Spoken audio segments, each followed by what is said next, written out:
into this. Welcome to Sister Pods. Happy Thursday. First and foremost, I want to welcome my co-host, my lovely sister, Miss Tabuho. Welcome. Thank you. Thank you. Welcome to you.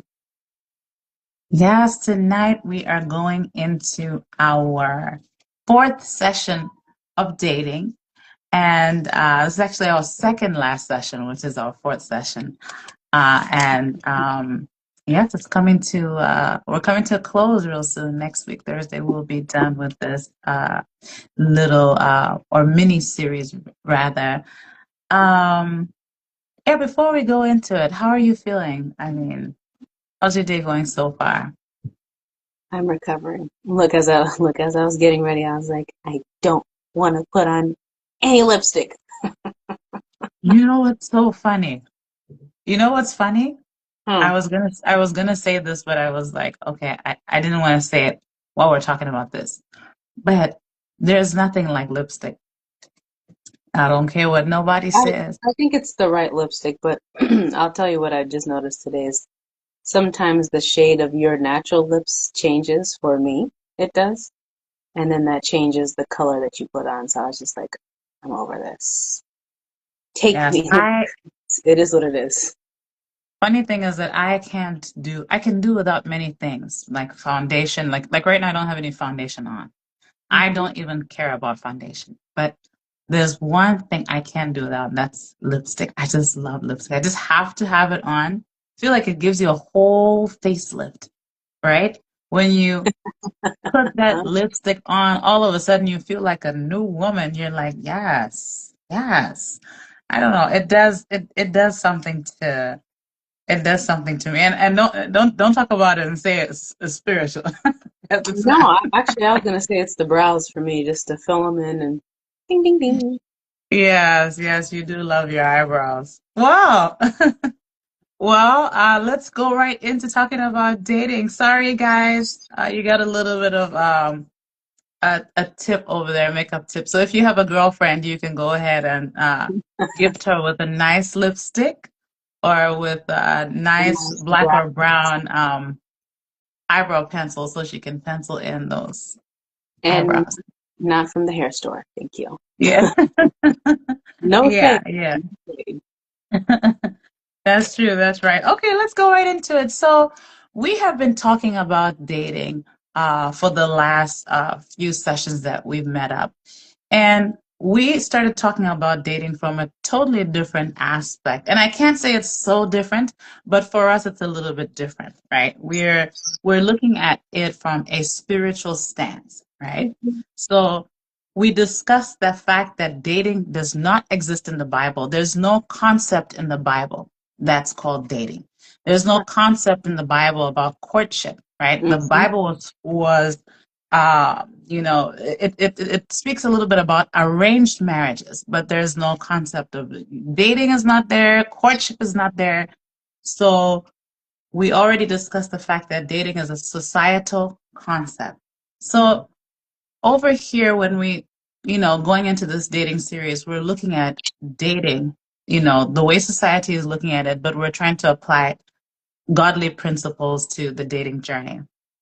So yeah, what did we start out with? I don't know if you remembered what we started out with, T. We talked a little bit about identity. Mhm. Okay. So do you want to touch on that a little bit? It's important for you to know who you are in the Lord, and um, and it's important to know what you want. I think that was to me that was like the biggest takeaway. Know who you are in the Lord and know what you want. Do you actually want a relationship, or I was gonna say, or do you want to play? Hopefully, you want to play. But don't waste people's time. Know who you are as an individual, and then know what you want in a partner, and ensure that you two are working on being the best partner that you can be. Yes, yes, I absolutely love that. Yeah, and also aside from what you mentioned about identity, just having that self-awareness, and before going into a relationship, trying to put a little bit of time aside to get to know yourself. So like T just said, knowing what you want. You can't possibly know what you want when you don't know yourself. So you need to give yourself time to reset, spend a little time alone, get to know your strengths and your weaknesses, so that you can identify the people that highlight your strengths or your weaknesses uh, when you're going into dating. And also know what makes you happy and what you're looking for from a physical standpoint, because it's okay to want to be with someone handsome or beautiful. I don't think there's a crime in that, but I just don't think that should be the foundation of what you're looking for if you're looking for something long term. What do you think about that, T? Agreed. Mm. Agreed. Yeah. Fall in love with the looks. What happens when they fade? Yes, looks do fade. They sure do. Mm. So yeah, we talked about that, and I really love what we talked about last week. I got some feedback from, different people about it, and I was excited about that. I love feedback because it lets us know that, people are engaging a little bit, right? And so we had some feedback about when we discussed arranged marriage. We talked about arranged marriages and globally, about the concept and about the percentages, the divorce rate here in the U.S. Versus the divorce rate, globally. And it was a very interesting chat that we had. I really enjoyed that. It made me look at arranged marriages differently. I'm like, look, you gonna arrange my marriage? Look, the Lord will sure indeed. Well, yes, yes, yes. And also arranged marriages, that's kind of a biblical concept, because when you read the Bible, in different parts of the Bible, you see people were, connected in marriage, based on, the city or the town, right? The tribe, right? I want to make sure I'm right about that. Yeah, I wouldn't say, well, I guess you could say the city because the people were in the city, but I'm thinking about like Isaac because he basically they wanted to be a assurance that you're staying within the promise and that there are certain it was specific not to intermarry with certain with cultures that did idol worship. So yeah. Mm. Yes, I love that. And I love the fact that you always have your biblical input. Yes. I love the Old Testament. Yes, yes, it's really, really key because that's where we're grabbing our dating principles from. Again, I want to state we're looking at it, from a biblical aspect. That doesn't mean that it's going to be perfect, but it kind of gives us a foundation to, to guide us through the dating process. Absolutely. Because Mhm. look, Esau decided to marry someone else, and look, in Esau's line was an enemy of the Israelites. So it's really important to heed the instruction of our parents and more so of the Holy Spirit when we're choosing partners because sometimes you can't see that far down the line to see that that person's person and their genes is going to become your family's enemy. It's very important. Wow, wow, very true. And that's actually very profound because it's true. We don't think about that. We don't think about, that individual's background. We don't think about his grandma. We don't think about his grandfather or, about the cycles in his family. A lot of times Mhm. people are not honest about Mm. um, the brokenness in their lineage. So Look, yeah, it's you're about to make me grab my Bible. It's right well, there. that's what we do over here, sister to sister. We read a little word, but we still have fun too. But we do get into the word, so there's no harm in that. If you feel like you need to do that, and I'm okay with that. That this is the space for that. This is I just we want to have make sure that I was right about the about Esau. I'm pretty sure I am.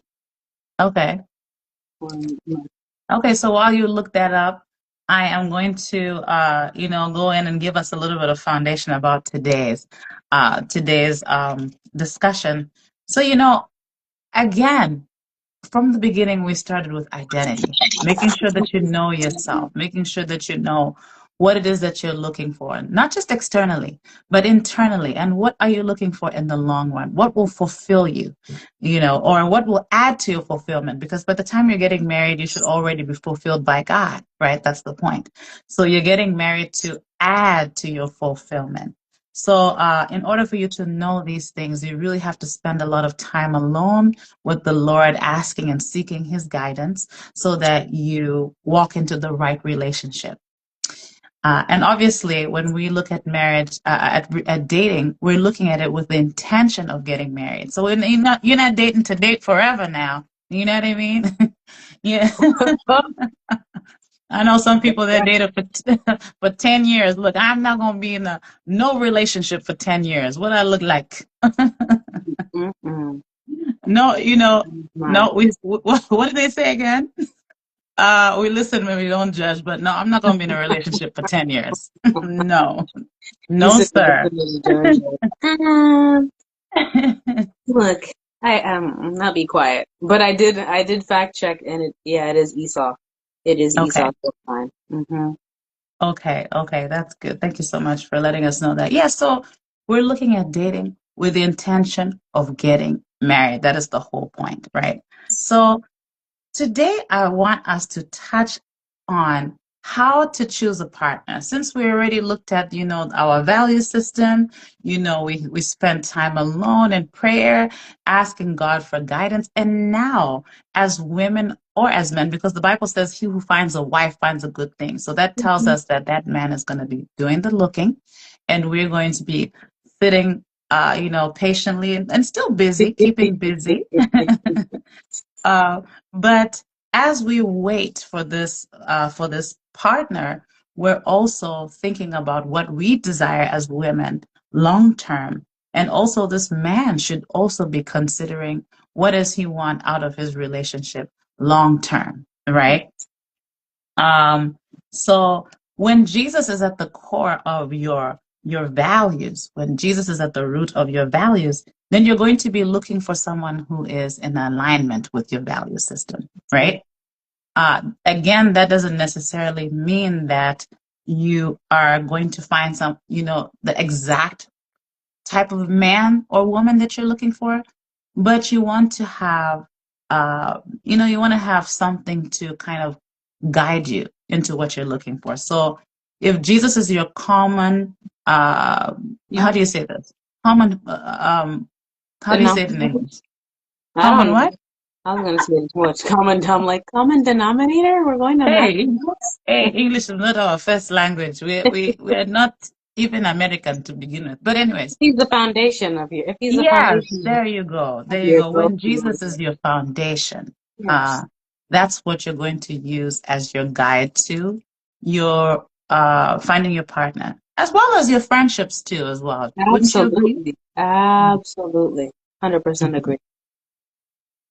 Yeah, so you need that. You need to use that Jesus as your moral compass in all your relationships so that you can have a lot of spiritual growth and development and peace and all those things. So now that we know that Jesus is our foundation, now we want to choose a man that loves Jesus, right? We're intentional about looking for, paying attention to, Hmm. that man that loves Jesus. Now, I want to say something before. I want to ask you a question. It's a very important question, so pay attention to this. I'm all ears. There are a lot of men out there that love Jesus. Lots of men. There are lots of men that pray. There are lots of men that go to church.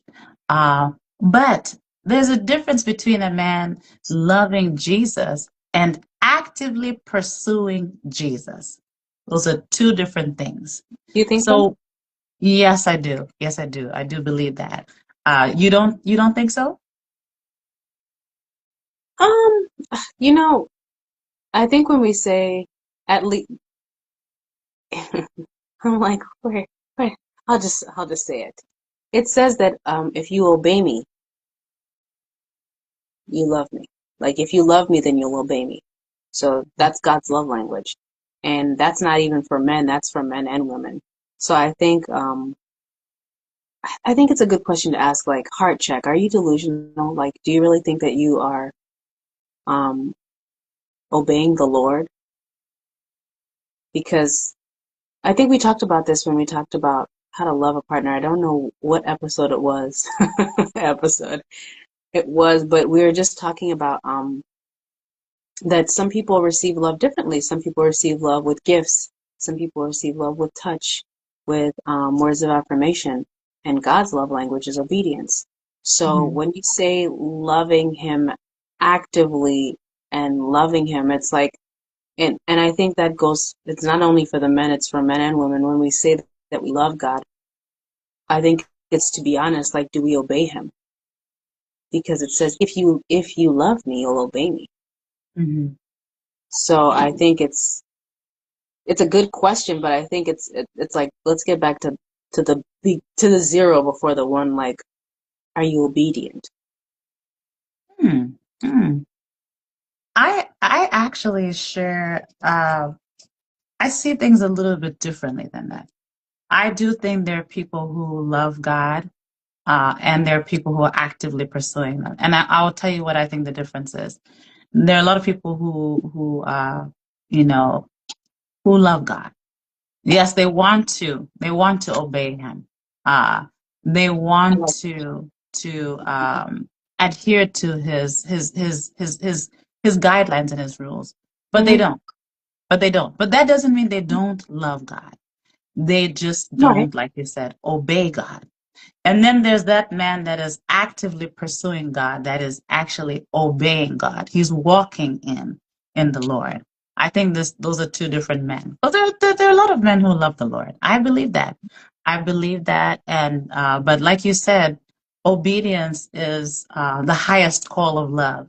And when you think about God, that's what God desires of us. That's what, like in Deuteronomy 28, chapter 28. It's a chapter that you guys should go into. It's very, very, very informative. It's about blessings and curses.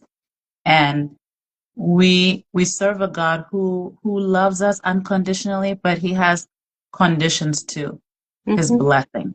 Yeah, Mm-hmm. and that Deuteronomy chapter 28 is very clear. There's the word if is in that chapter. So God says, I will do this, that, and the other if you obey me. So yes, I do believe that there are some men who do love the Lord, but they're not obedient. And then there are men who are who are in pursuit of the Lord and who are obedient to, and I could be wrong. I could be wrong. Anyone who comes across this, we're students here at Sister to Sister, right? We're students. There's no pastor here. There's no, theologian here. I mean, we are learning together. So anyway, let's go forward with that.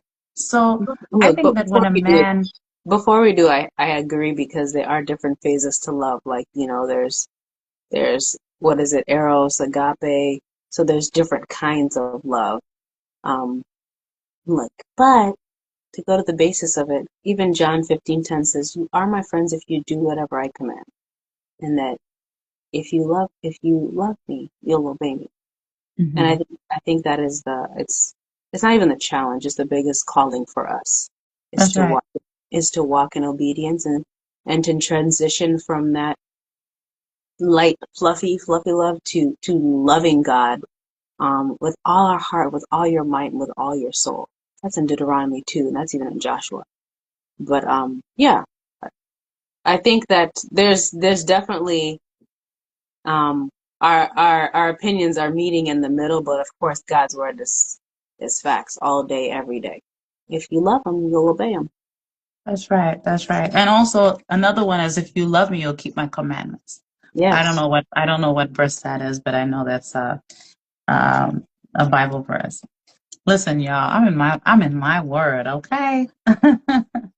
I'm in the Bible. And the Bible, I just want to say this real quick on the side. The Bible is very, very fun. And not only is it fun, it's a spiritual book. It's a transformative book. It's a powerful book. It's a life-changing book, right?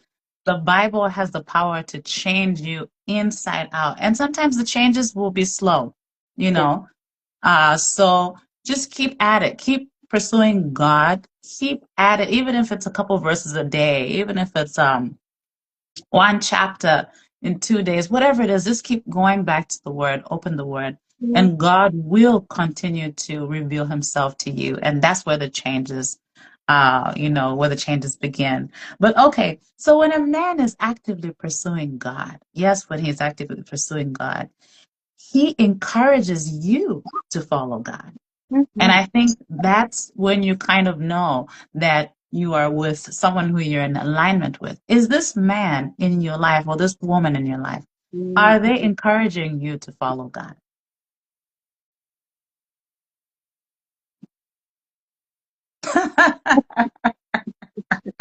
Why are you quiet?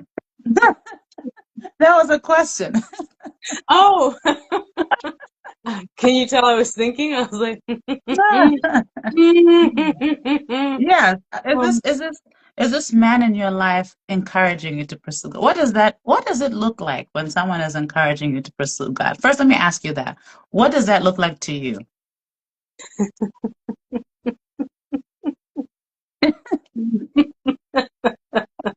okay. What it looks like to me is that, okay, let's just be real. They're not tempting you. And Okay. there's boundaries. And they challenge you just the way that they think, the way that they speak to you. And not to challenge you like, but it's to encourage you to be better. Like Mhm. when you're it's almost like when you're with certain friends. They're just some friends they're like, "Oh, I've got this going on." And it's not to compare, but it's just like, "Come on, girl. You can do more." So for him to be like, "You can do more," sometimes without saying it, by his walk, um his devotions. And then when you guys get further along, that there's boundaries set so that the least amount of temptation. Mhm. Very, very true. And another thing too, and I love that response. And another thing too is that when a man is, encouraging you in the Lord, when you're in when you're in alignment with that man, you won't have to explain things that you would have to explain to someone who's not walking with the Lord. You know, True. Hmm. when you are dating someone who is not in alignment with you spiritually, you're gonna have to explain a lot of things, Hmm. why do you want to be celibate? For instance, let's say, he meets you and you're celibate. Why do you want to be celibate? You'll have to explain to him the importance of celibacy and the value and God's value system and why it's so important to keep yourself. You're gonna have to explain these things to this man because he's not in alignment with you spiritually. And And that also oh, go Sorry, ahead. sorry, go ahead. No, you. Huh? Okay. I was going to say that also, and this goes right back to the identity factor. Like, where are you spiritually? Hmm. Where are you spiritually? Because your spiritual compass is what is going to guide that man, and not necessarily guide him, but when he's aligned, when you are aligned, there'll be little to no explaining why you guys have decided to abstain or why have you guys have decided to, wait. If you didn't wait and you wake up one day and you say, you know what, I'm going to abstain. There'll be little to no conversation about why I think we should hold off on this, you know. Hmm. So versus somebody who maybe is not in alignment and he doesn't understand why. We've been here before, so why the change of heart? You know what I mean? Hmm. Am I making sense? No, 100%. And while you're talking, I'm thinking that there's even a jargon that we use. Like when you're talking to other people, let's say you're at work, you're like, "Oh, come alongside." They'll be like, "What are you talking about?" But if you listen to the conversation of when you go to church and even the Bible, there is a lingo that Christians use. So even that is different for people that are like, why do you talk like that? And you don't realize you talk like that until you're not far removed, but until you're in different environments. But no, I agree. There's some things that you won't explain, like you said, if they are actively pursuing the Lord and you are That's right. actively pursuing the Lord, That's right. then you'll That's both right. be in line with the word to say, you know what? I don't want to grieve. I like what Joseph said when Potiphar's wife was trying to tempt him. He's like, I don't want to sin against God.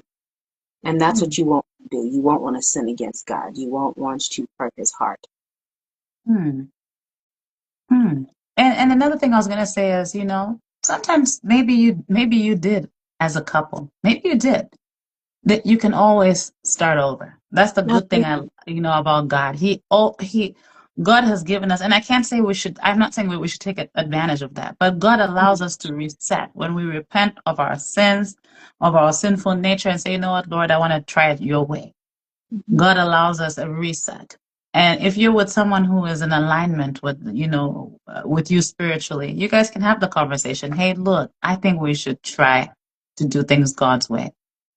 You just never know what direction that could go. So there's hope. There's hope in the Lord. There's hope in the Lord. But anyways, so yes, when you find this man, oh, actually, he's gonna find you. when when you find yeah, ladies, he's gonna find you. When you should be like the Proverbs 31 woman. While you wait, you should be getting your hustle on, your entrepreneurship on, making your money. Let that man find you, honey. Let him find you busy. Okay. But anyway, so when he finally finds you and you realize that this man is actively pursuing the Lord and he realizes that you are actively pursuing the Lord, then you all are in alignment. That you know that this man chooses to love Jesus and you're choosing to love Jesus as well. So you're loving Jesus together, which is a beautiful thing. You also realize that this man is encouraging you in the Lord. What does that look like? It looks like so many different things. It might not be that he wants to have a Bible study with you, but it might be that he respects your boundaries. It might be that he may want to come to church with you once in a while. Maybe you're not, you don't attend the same church. He may sacrifice and say, okay, I'll come to church with you. Or maybe he will honor you when you're fasting. When you say, you know what, I'm fasting and I'm going into isolation. He may be able to understand that if he is on the same spiritual, you know, if he's aligned with you, he'll understand that when you fast, you do sometimes need to go into isolation. So it's not personal. It's actually for your spiritual growth and development. So this man will be in tune with your choices when it comes to the Lord. In fact, he will be encouraging your spiritual growth and your spiritual evolution and development. So yes, this man will be intentional about you even before he asks you to be his partner. By the time you guys meet, he's going to know it from his heart that he's looking for marriage from you and nothing less than marriage, right? So your values and your priorities and your spiritual growth and your purity Yes. are in complete alignment. Yeah. That is what it looks like when a man is actively pursuing the Lord. That's Now, right. again, I'll say, not all men are actively pursuing the Lord, and not all men are aware of God. Some men are not aware of God, and some women are not aware of God as well. So it just all depends on what you're looking for and how intentional you are. So that's where I leave off. I think those are some things to think about. Is this person looking for God? Is this person chasing God down? Is this woman after a woman after God's own heart? Because I like how the Bible says David is a man after God's own heart. But I'm a woman after God's heart too. Look, I am slowly, and I want to emphasize the slowly part. Oh, wow. I am. It it's a it's a it is it's a journey. And I Mhm. really want to ask anyone out there who comes across this live to give yourself some grace. It's a journey, and you might not always get it right, but if you're inching toward the Lord, that is Yeah. the most important Yeah. thing. No, that's Yeah. good. So what do you think? What do you think about what we covered so far tonight? I mean, I almost got hung up on purity, but I was like, forge forward. Keep going, keep going. Keep Oh, listening. Don't get hung up. No, I think that's it's important. Everything you said is important. But I mean, even with purity, like it's not just a word and it's not just abstaining. It's the way that you think. It's the way yeah, that you speak. yeah. It's what you're whispering in his ear and what he's whispering into yours. Oh, You my. Look, slow down now. know? Sometimes those whispers are not that pure. Look, They yeah, should be, though. look, yeah. And I think, when you talk about purity, it's just like, it's not just abstaining from, or it's not just about sex. It's about the way that you live. It That's really is. right. It really Hmm. is. Understanding purity for me has been, look, going back to the Old Testament, because that's what it talks about holiness and formalities and the basics, the 101s of that mindset. So, but yeah, it's the way that you think. It's the music that I you do. It's the way that you talk. Look, it's even the way that you use your hands. And when I say that, it could even be on when you're driving to work and somebody cuts you off, and if you're not throwing up the thumbs up, Someone cuts you off baby, and you're like, "Hey, buddy." yeah, Oh, woo! But yeah, purity is it's a big one because there was a whole movement, like I don't know, like 6 years ago, like the purity movement.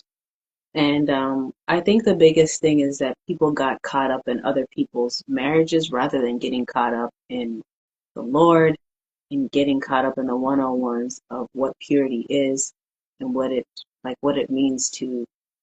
Because like before you're pursuing a woman and before you are looking for marriage with a man, it's like it says in Ephesians 5 that husbands love your wives just like Christ loved the church. yeah. And the church, you are the bride, and he Hmm. is the bridegroom.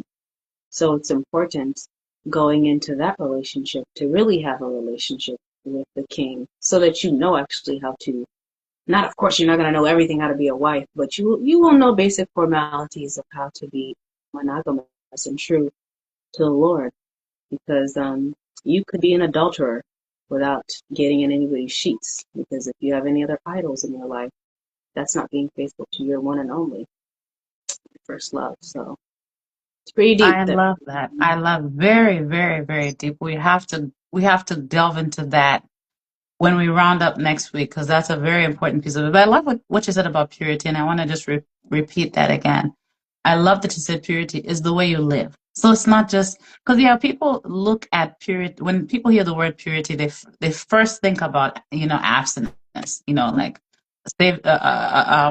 saving yourself, you know. Hmm. But I love what you just said, T. It's not just that. It's the way you think. It's how you speak to someone. It's the things you say in private. It's also not manipulating somebody and not what's the word? Not leading them into temptation. If you two decide to say let's abstain, it's you keeping those boundaries and staying pure even with your conversations and when you get Hmm. together, when you meet up, staying pure with your actions so that you all can adhere to the ways of the Lord until you walk down that aisle. Hmm. So that's for me, that's what I got from what you just said about purity. And it is your thoughts because even after marriage, you still have to stay pure. Yeah.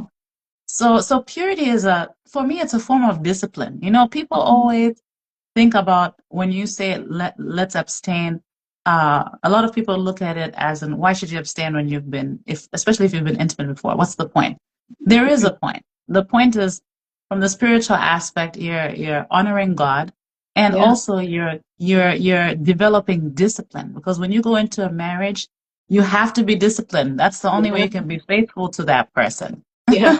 Practice, practice, practice, practice. So if you're Yeah. So practicing that, you can't be faithful in marriage if you weren't faithful in the dating process. It's just, it doesn't work like that because you're going to get married to that person and you're still going to be you. You're hmm, still going to be you. So, yes, practice makes perfect.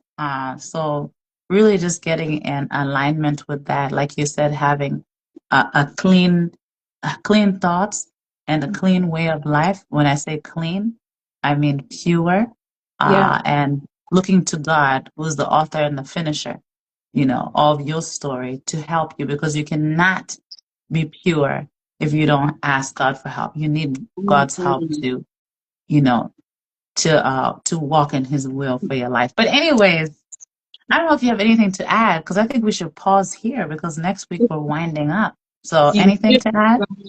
Look, you should because I'm like, hold on, there's something else. Go ahead.